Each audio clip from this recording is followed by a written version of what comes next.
Today amagama enginawo engifuna ukuwasho kuwena, ngifuna ukukutshela ukuthi yebo, usey'nhlungwini. Yebo, usukhathele, usufuna ukugive up. You are in pain, you are hurt, you just feel like you have to give up. Don't. Ungagive up, akusona isikhathi sokuthi ugive up lesi. IsiZulu sithi kuba mnyama kakhulu masekuzosa, ngakho kuyasa empilweni yakho. Vele bokufanele ulinqamule kuleli bridge ngoba uma unganqamulanga kuleli bridge ngeke ufike phambili. Kuthiwani? Kuthiwa i-Adoma ingazange ifike kuwena iyakuhlupha emzini uma sowushadile ibuya ngamandla. Ngakho khumbula-ke ukuba lesimo uma ngaba sifikanga kuwena ubungeke ukwazi ukuphumelela uye phambili. So lesi simo isona esizokupick up, ngakho zithuntuthe usukume uyibambe iqini, ungakhohlwa uNkulunkulu. Uthandaze. Yebo, ngenza lama video ngoba ngiyafuna ukuthi omunye nomunye ayithole injabulo. Akukho lula ukuphila ngaphandle kwabazali. Akukho lula ukuyizama impilo uze uyibone nawe ukuthi yazini impilo ayisangifaneli.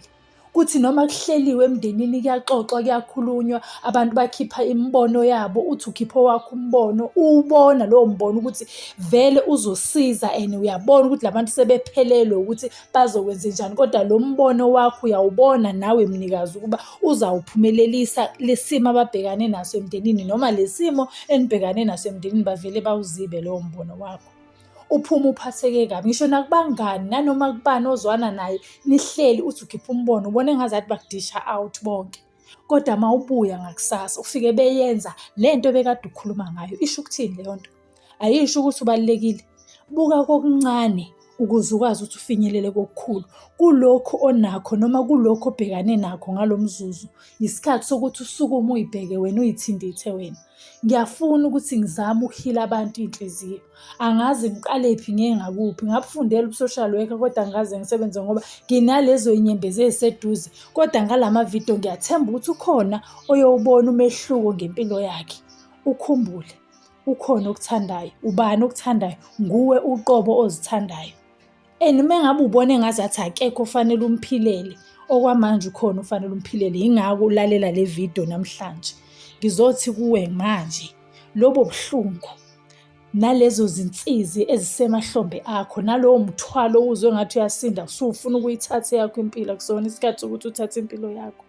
Ngoba akekho umuntu ovumeleke ukuthi athathe yakhe impilo, kodwa kukhona isitha esingenile esizukuzusa inhliziyo yakho ukuba thatha le mpilo yakho, vele ayisekho. Uma ulele kuthiwa iyahamba imimoya izulazula yonke indawo. Uma ubhekile noma uhleli ukhuluma uzwe ngazathi khona okulalele uwedwa, kanti ngempela ukhona okulalele. Kuthiwa igathi iyona ekutshela iqiniso. Uma ufile ngathi ukhona osemva kwakho, vele ukhona osemva kwakho.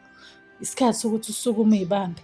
Qina kulokho oyikona, ube strong kulokho oyikona ukuze ukwazi ukuthi uphumelele uya phambili. Futhi ukhumbule ubalulekile kubona bonke labantu osuke beseduze kwakho ngoba bayakwazi ukubuya bezoveza izinyo kuwena, ngakho basuke bencinge something. That means wena ubalulekile kubona, kodwa bona basuke bey'tshela ukuthi bayenza wena isilima. Wena awusona isilima, ibona iy'limo. Yayizwe loo nto leyo.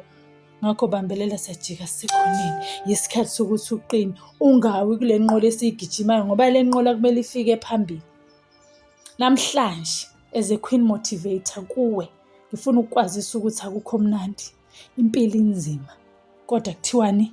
Kuthiwa impilo awuyijahi, uyayibekezelela. Impumelelo iphambili, ayikho emuva. Masibuke phambili, siyithintithe siye phambili. Ube nosuku oluhle. Ngiyabonga.